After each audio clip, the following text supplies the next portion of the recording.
Hello दोस्तों, नमस्कार। स्वागत है आपका आज की इस वीडियो में। आज की इस वीडियो में बताने वाले हैं क्लास 10वीं की प्रश्नवाली 4.4 का क्वेश्चन नंबर 1। ठीक है, तो 4.4 का क्वेश्चन नंबर 1 में कह रहा है निम्न द्विघात समीकरणों के मूलों की प्रकृति ज्ञात कीजिए। यदि मूलों का अस्तित्व हो तो उन्हें ज्ञात कीजिए। ठीक है, तो यहाँ पर दिया हुआ है द्विघात समीकरण। ठीक है, जो दिया है 2x² माइनस के 3x प्लस के 5 बराबर 0। ठीक है, तो चलिए इसको हम हल कर लेते हैं।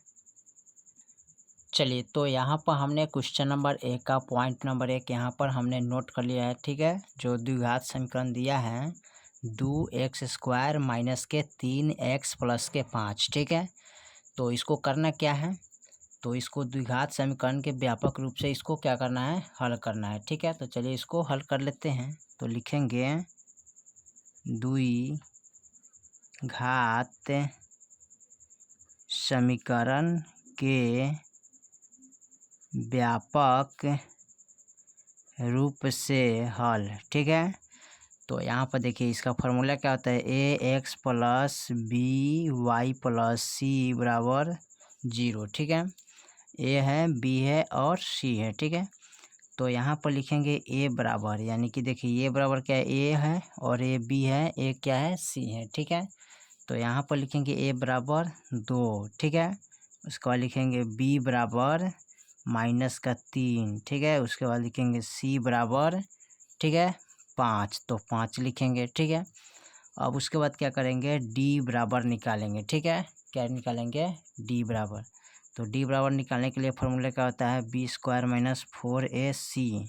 ठीक है, तो यहाँ पर b के मान क्या है, -3 है। ठीक है, तो यहाँ पर लिखेंगे कितना, -3² माइनस 4 गुने एक का मान कितना है, तो एक के मान 2 है, तो यहाँ पर कितना लिखेंगे, 2 गुने, और सी के मान क्या है, 5, तो यहाँ पर हम 5 लिखेंगे। ठीक है, चलिए, तो यहाँ पर 3 का स्क्वायर करेंगे तो 3 तियाई 9 हो जाएगा। ठीक है, माइनस और 4 दूना 8, 8 पचे 40, तो यहाँ पर लिखेंगे 40। अब 9 में से 40 को घटाएंगे, यानी कि 10 में से 9 गया 1, सॉरी यहाँ पर 10 में से 9 गया 1, बच गया 3, यानी यहाँ पर बचेगा कितना, 3, यानी कि माइनस का, चलिए तो यहाँ पर बचेगा -31। ठीक है, कितना बच गया, 31। तो माइनस में जो आता है ना, माइनस में इसका जो होता है ना, यहाँ पर एक चीज़ हम आपको नोट करा देते हैं। ठीक है, एक चीज़ होता है यहाँ पर, दो भिन्न वस्तुओं का मूल होता है। ठीक है, यानी कि यहाँ पर कहने का मतलब है b² माइनस 4ac। ठीक है, इक्वल, ठीक है, 0।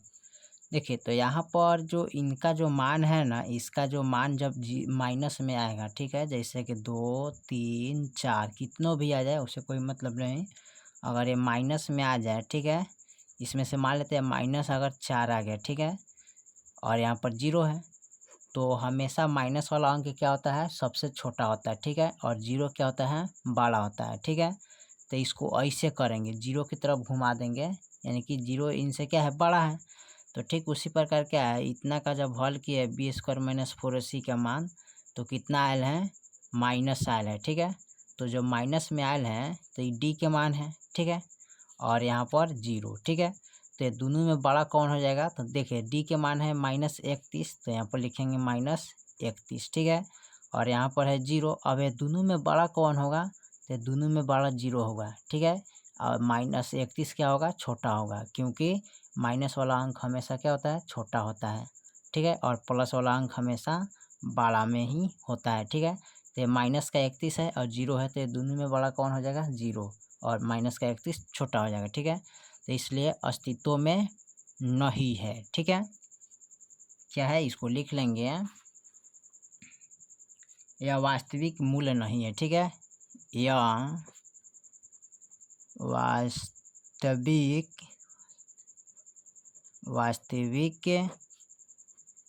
मूल्य में नहीं है। ठीक है, ये वास्तविक मूल में नहीं है, ठीक है। अगर वास्तविक मूल में रहता तो इसका वास्तविक मूल बराबर यानी कि फार्मूला बैठा के इसको हल करता, ठीक है। तो इसका आंसर यही हो जाएगा, ठीक है। चलिए, तो क्वेश्चन नंबर 1 आपका कंप्लीट होता है, ठीक है। फिर मिलते हैं अगले वीडियो में, तब तक के लिए जय हिंद, जय भारत।